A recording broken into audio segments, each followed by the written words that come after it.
सभी को राम राम नमस्कार। मैं हूं पी के अग्रवाल। आप देख रहे हैं ट्रूथ प्लस। साथियों, आज मैं बात करूंगा मोदी जी के इंटरव्यू की। जब से चुनाव चल रहे हैं मोदी जी बहुत इंटरव्यू दे चुके हैं और भाषण तो देते रहते हैं। मैं भी अक्सर उनके इंटरव्यू देखता हूँ, भाषण भी सुनने का प्रयास करता हूँ। अपने भाषणों में, मैं चुनाव से पुराने के भाषणों में कह रहा, उन्होंने अपनी पूरी उपलब्धियाँ बताई हैं। कितने मेडिकल कॉलेज बनाए, 300 मेडिकल कॉलेज, 400 के लगभग यूनिवर्सिटी, 7,000 के आसपास स्कूल, सड़कें, रेलवे, एयरपोर्ट सब बताया। इंटरव्यू में भी अब मोदी जी 60-70 से ज़्यादा इंटरव्यू दे चुके हैं। मैंने भी अक्सर सारे देखे हैं। सवालों को दोहराव तो होना लाजमी है। मोदी जी ने उन्होंने सब सवालों के जवाब दिए हैं। उनसे सवाल महंगाई पर पूछा गया, मैं उनके जवाब को नहीं दोहराऊंगा। आपने इंटरव्यू देखे होंगे तो आपको सवाल के जवाब पता होंगे। बेरोजगारी पर पूछा गया, सेंट्रल एजेंसी के दुरुपयोग पर, रेट पर सवाल पूछा गया, इलेक्टोरल बॉन्ड पर सवाल पूछा गया, आत्मनिर्भर भारत पर सवाल पूछा गया, मेक इन इंडिया पूछा गया, डिफेंस पर सवाल पूछे गए, भारत पाकिस्तान पर सवाल पूछे गए, चीन पे भी सवाल पूछे गए, भारत में विदेशी हस्तक्षेप पर भी सवाल पूछे गए, चुनाव के समय जो हो रहा है। इस तरह से मोदी जी ने लगभग शायद ही कोई सवाल है जिनके जवाब नहीं दिए होंगे। अब मुझे संतुष्ट लगता है, मुझे ठीक लगता है। अब एक सवाल मोदी जी से पूछा गया कि क्या आप चुनाव में हिंदू मुस्लिम कर रहे हैं। यहाँ मैं मोदी जी के साथ सहमत हूँ। भाई, अगर मान लिया सेक्युलर पार्टी है या कांग्रेस तुष्टीकरण करती हैं, छुप कर तुष्टीकरण करती हैं, साजिश करती हैं, और साजिश करके वो देश को बताना भी नहीं चाहती, तो उसे एक्सपोज करना हिंदू मुस्लिम कैसे हो जाएगा। यहाँ पर आरक्षण का उदाहरण दिया मोदी जी ने।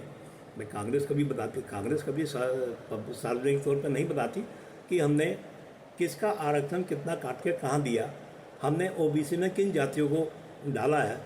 तो अगर मोदी जी वो एक्सपोज कर रहे हैं तो हिंदू मुस्लिम कहाँ से हुआ। भाई, वो एक्सपोज करना तो उनका काम है ना। ऐसे ही उन्होंने कांग्रेस के मैनिफेस्टो पर दिया, भी सही जवाब दिया। भाई ठेकों में धर्म के आधार पर आपके ठेके कैसे दे सकते हैं। अब आपने पर्सनल लॉ डाल रखा है, लेकिन आप कांग्रेस भाषण में नहीं बोल रही है। आप अपना कांग्रेस अपना मैनिफेस्टो ही भाषण में नहीं बोल रही है, तो मोदी जी एक्सपोज कर रहे हैं तो क्या गलत कर रहे हैं। यहाँ मैं मोदी जी से पूरी तरह सहमत हूँ। एक चीज़ मोदी जी की मुझे बहुत अच्छी लगी, उन्होंने कहा है ये जो काला धन वाले, जिन पे काला धन का आया है, इन्होंने जैसे कमाया है, जैसे मान लिया लालू जी का नाम आता है, ज़मीन के बदले नौकरी, लैंड फॉर जॉब, ऐसे ही बंगाल का उदाहरण देकर बताया कि जैसे वहाँ नौकरी दी गई पैसे खाकर, तो वो कह रहे हैं हम इनके पैसे भी वापस करेंगे। और उन्होंने ऐसा ही बताया कि 17,000 करोड़ रुपए वो वापस कर भी चुके हैं शायद, अगर आंकड़ा में गलत नहीं बोल रहा हूँ।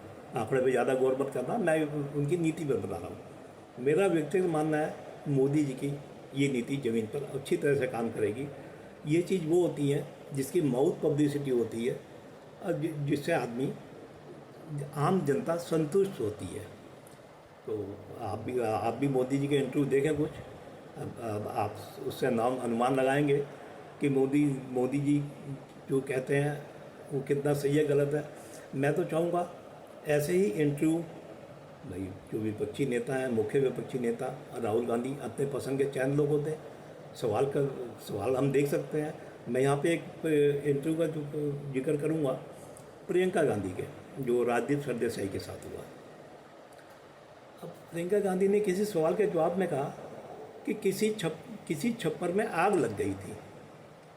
अब मुझे समझ नहीं आया एंकर ने क्यों नहीं पूछा कि छप्पर क्यों थे, आपने पीएम आवास क्यों नहीं दिया। तो भाई अगर ऐसे सवाल पूछेंगे तो विश्वसनीयता बढ़ेगी ना, ये अपने समय के जवाब तो देने ही पड़ेंगे ना। तो ऐसे इंटरव्यू होने चाहिए, अपना पक्ष रखना चाहिए, सवाल को जवाब देने चाहिए।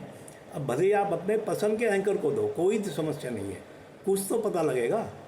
तो आपको वीडियो कैसा लगा, अच्छा लगा तो लाइक करें, शेयर करें, चैनल को सब्सक्राइब करें। फिर मिलते हैं अगले वीडियो में।